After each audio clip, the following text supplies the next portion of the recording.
Super Mario Galaxy. Chapter 1.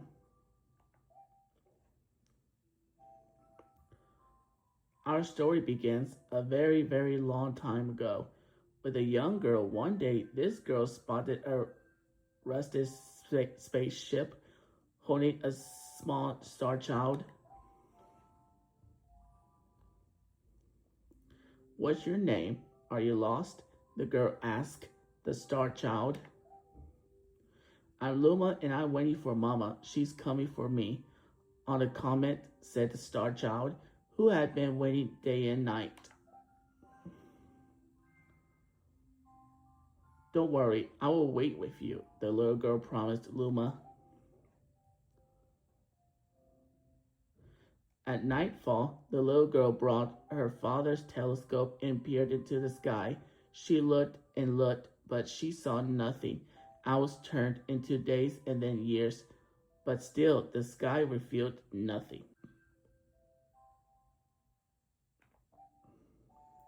Finally, the little girl sighed and said to Luma, if we still here look it much longer, I will be an old lady soon.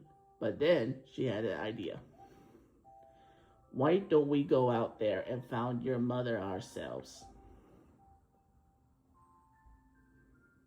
The girl and Luma fixed up the rusty starship, and then the two set sail into the starry sky.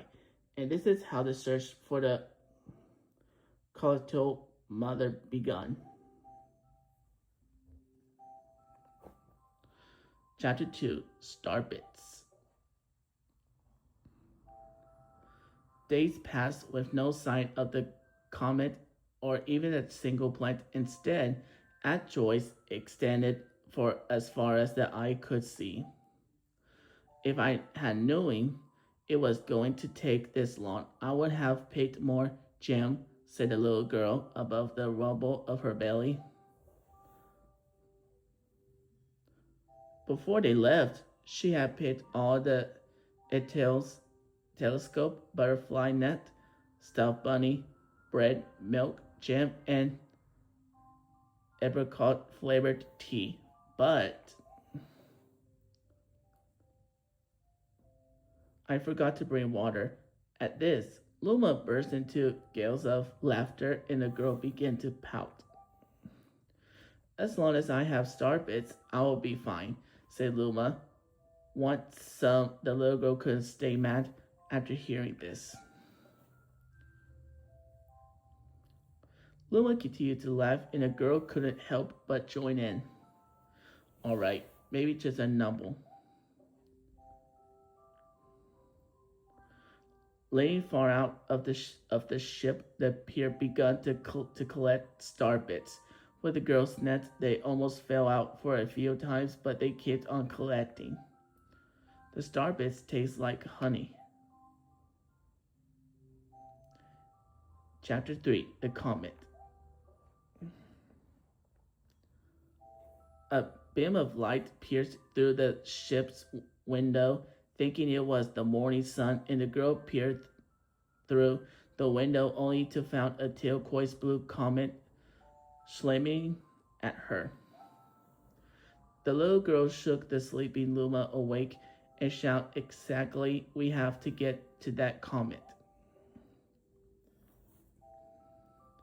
The pier descended on the comet and found that it was made of ice. They looked high and low, but Luma's mother was nowhere to be found.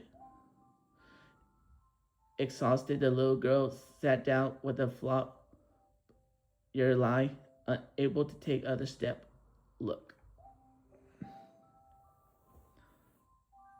Peering down at the icy ground where Luma was pointing, the girl suddenly noticed clusters of star bits encased in the ice. Pretty good, huh?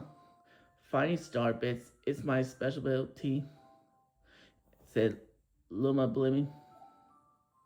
There's ice here, but it's so warm. I'll bet there's water here too. The two decided to stay on the comet for a while. Riding the turquoise comet, the pair continued their search for Luma's mother. Chapter 4. The Dream. One night, the girl dreamed about her own mother.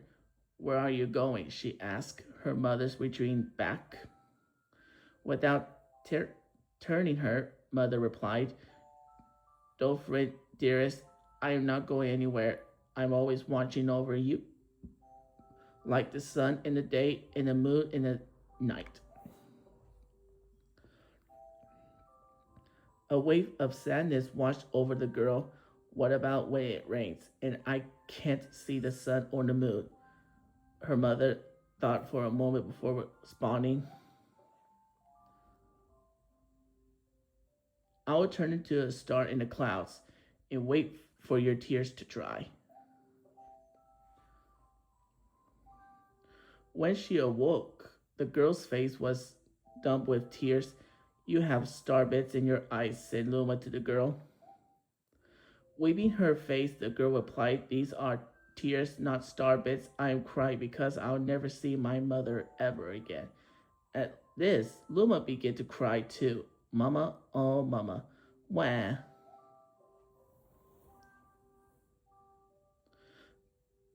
The pair traveled through the starry skies and thought they encountered many other comets.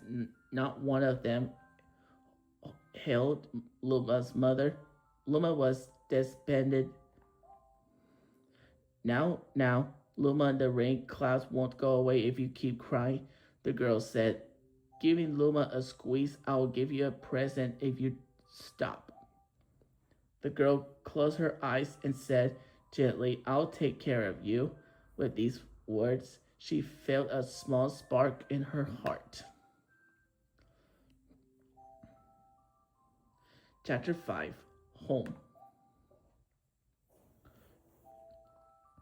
The kitchen will go here and the girl in the library will go over there. The girl said busily to herself, we will put the gate here. Ever since the girl took Luma under her care, she'd been blasting about at a feverish pace. It's a lot of work, but it's worth it to make a happy home. It turned out that starbits weren't the only things buried in the ice. They were tools and fortune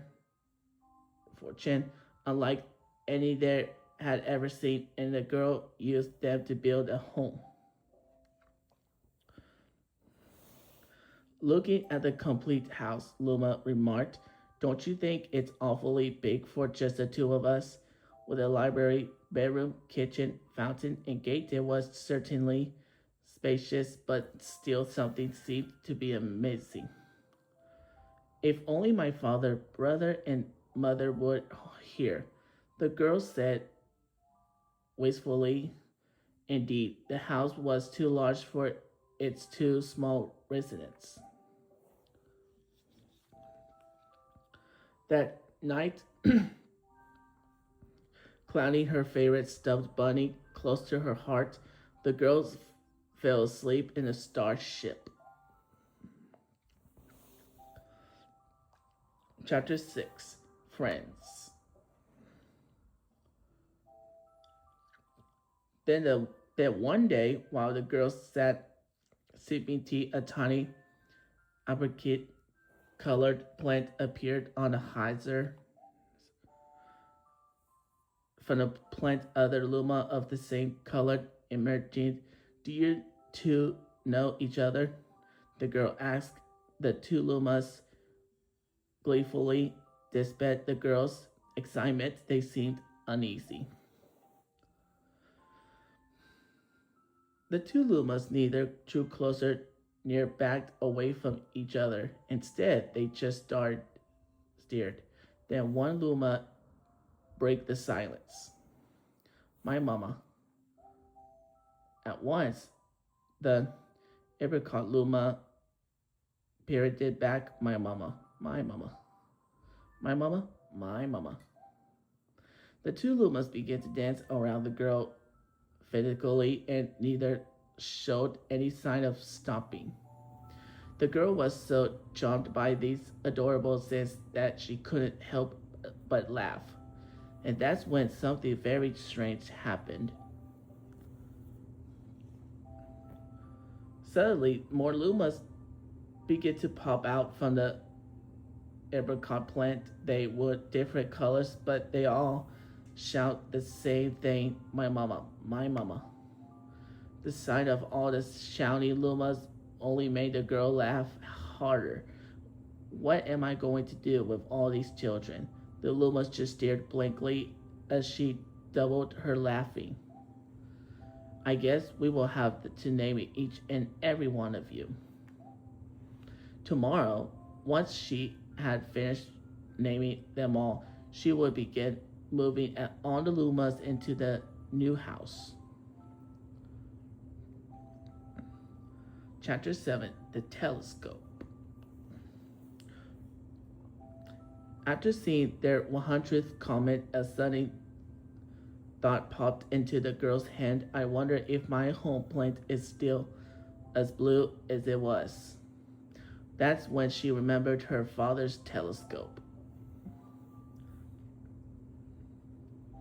Peeking into the telescope, a tiny dot floated into sight. It was smaller than a star bit. How strange. It's so far away, but it feels so close. She twisted the knob of the telescope and the blue dot grew until she could make out a grassy hill dotted with flowers. It seemed very familiar to her. Zooming even closer, a turret on the hill came into view. I used to go stargazing there when I lived on my home planet. She remembered rubbing the sleep out of her eyes as she followed her father up that hill to look at the stars. She remembered how she and her brother would slide down that hill.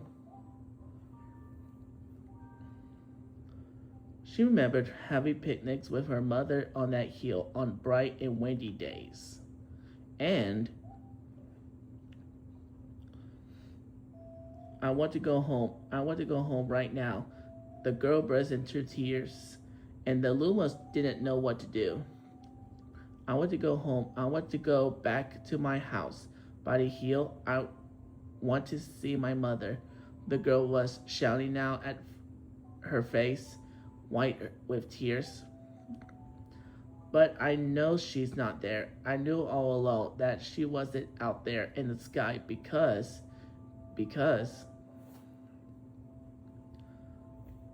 she's sleeping under the tree on the hill.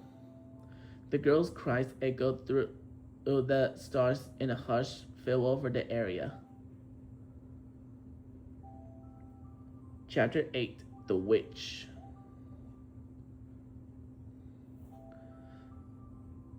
Thought usually quiet, cheery, one day the girl became sad again. Luma drew close and tried to comfort her. Mama, you still have me. And don't be sad about your mama because she a part of you. That means she always close by. It's like me. I love starbits because they remind me of my mama. No, no, the girl said, unable to stop the tears. A lonely look flickered across Luma's face, but it was soon replaced by a wide grin. I have idea. I will transfer into Comet, a shadowy comet that can carry you on this journey.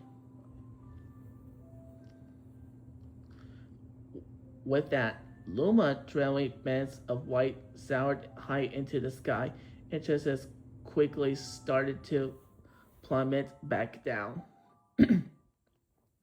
Kaboom, kablam.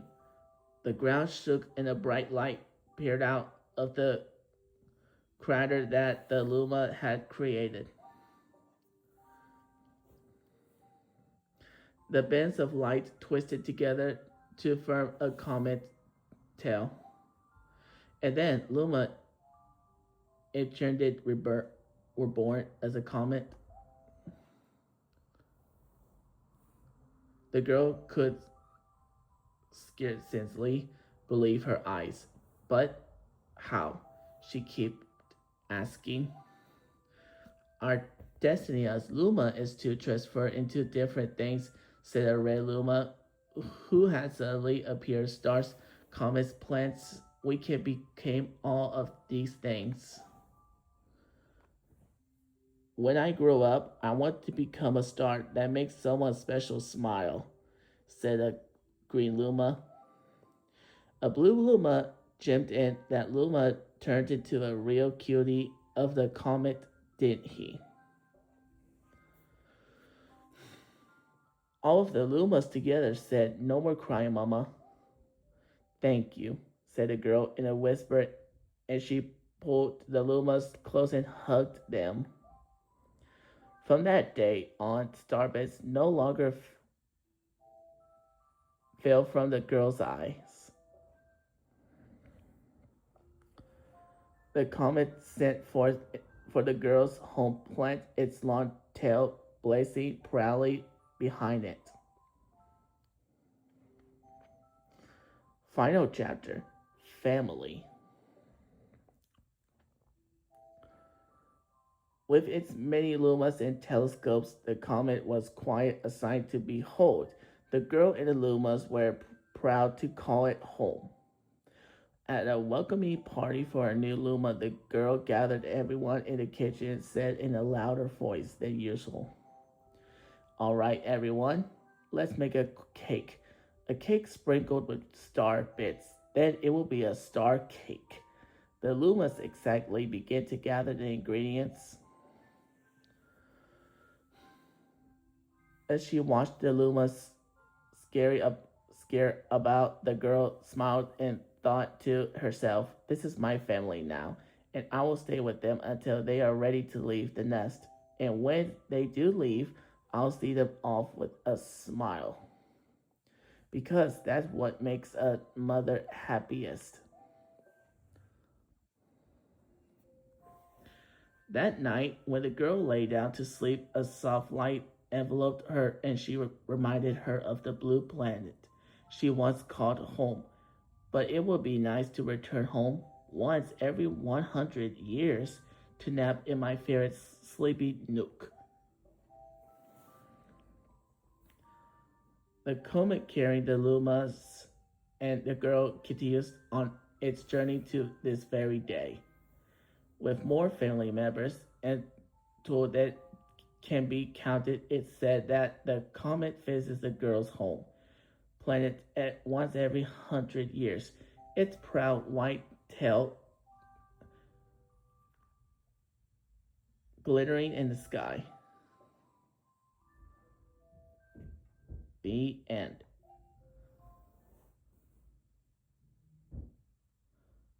Good night.